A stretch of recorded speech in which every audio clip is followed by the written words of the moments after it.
You know, Dragon Ball Xenoverse has been out for about a month and a half or so, something like that.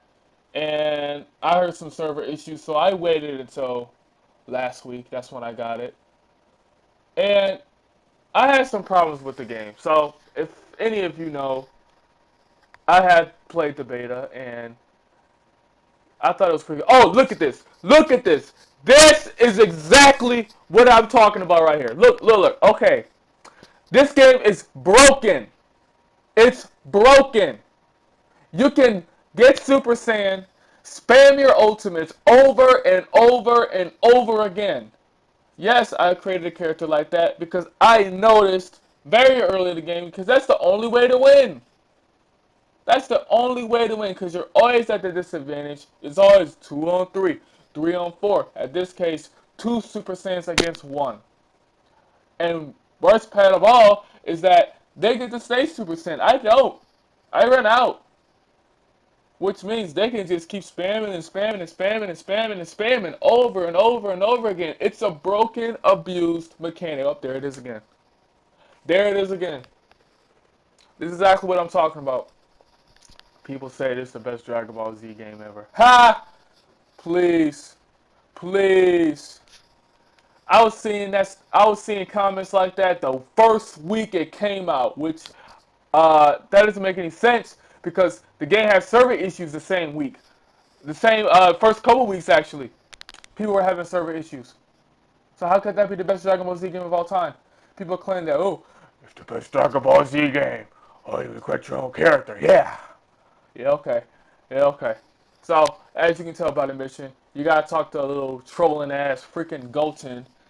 He said, help us train. Help us train. So you gotta fight him and Kid Trunks. Yeah, 2 on 1 again. You guessed it. 2 on 1.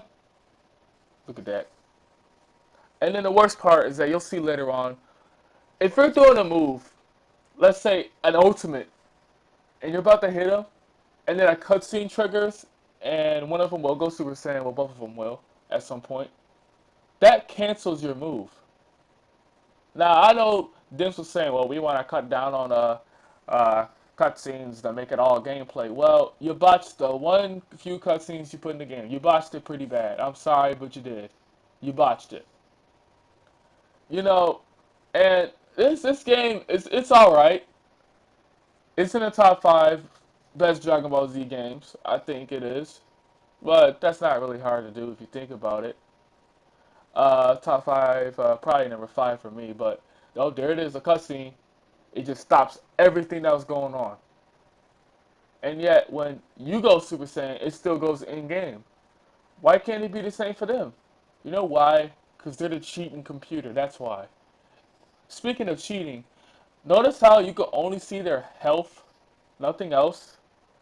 Haven't you ever wondered how much stamina they're using, how much energy they have? You know why? Because they probably get unlimited. They probably never have to charge up. In fact, I've never seen a computer AI opponent ever charged up their key once.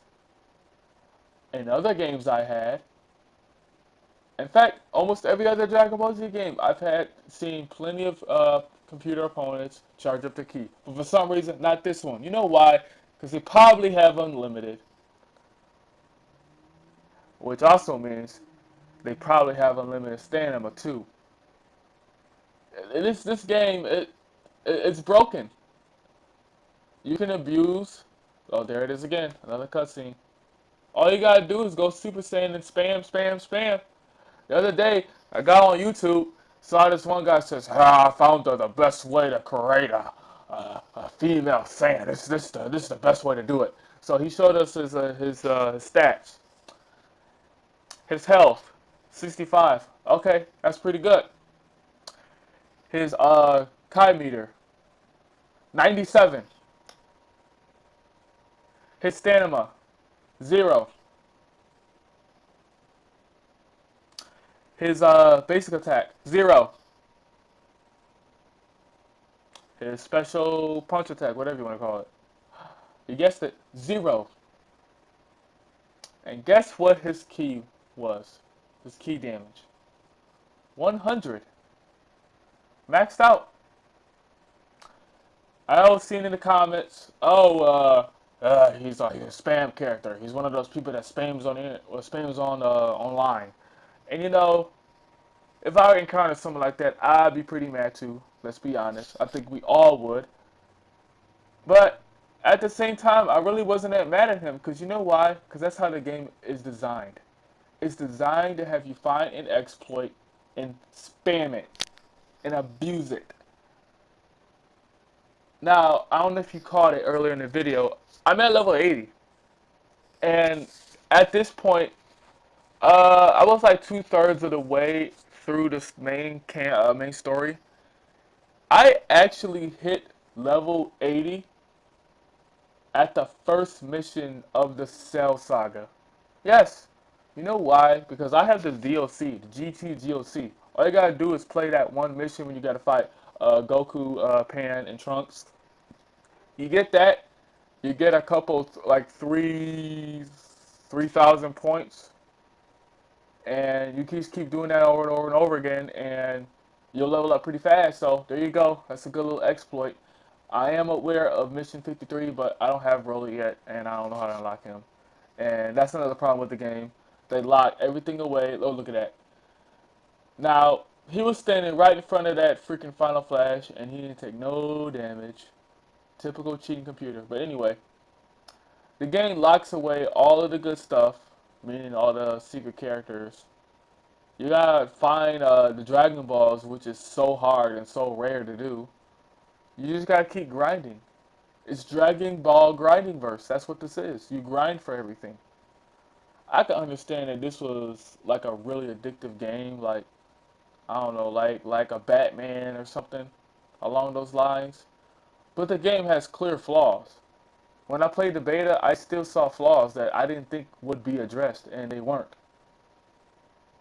So I still don't understand why this is so-called the best Dragon Ball Z game ever. No, it can't be. Not for me. If you like this game, think it's the best, cool. More power to you.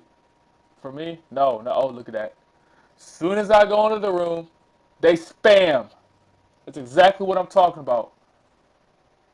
And I don't want people getting mad. You're just mad because you suck at the game. No, I don't suck at the game. I'm pretty good at it, actually. In fact, I actually ended up beating this mission. But unfortunately, there's another mission that's even harder, where you fight 3-on-1. But still, that's not the point. I'm using this as a point to show you why Dragon Ball Xenoverse is broken. It's broken. All you do is spam. Dragon Ball Grindingverse, Dragon Ball Spamverse, doesn't matter. Either way, it ain't no Xenoverse. No, it ain't. I mean, look at the last few levels when you fight Demigra. You gotta spam to beat him. Because you see those combos he be pulling off on you? There's no way you can take that. It doesn't matter how much health you have. He's beating you. Unless you got like a lot of energy capsules. Which you might not. If that's the case, you still might probably beat him. But still, if you are in my position and if you have 80, if you're at level 80 and you're still struggling against the final boss, that's pretty bad. That's pretty bad. But, I'm done here. This game, it's clearly flawed. It's broken. You're always at an unfair advantage. You gotta grind for all the good stuff.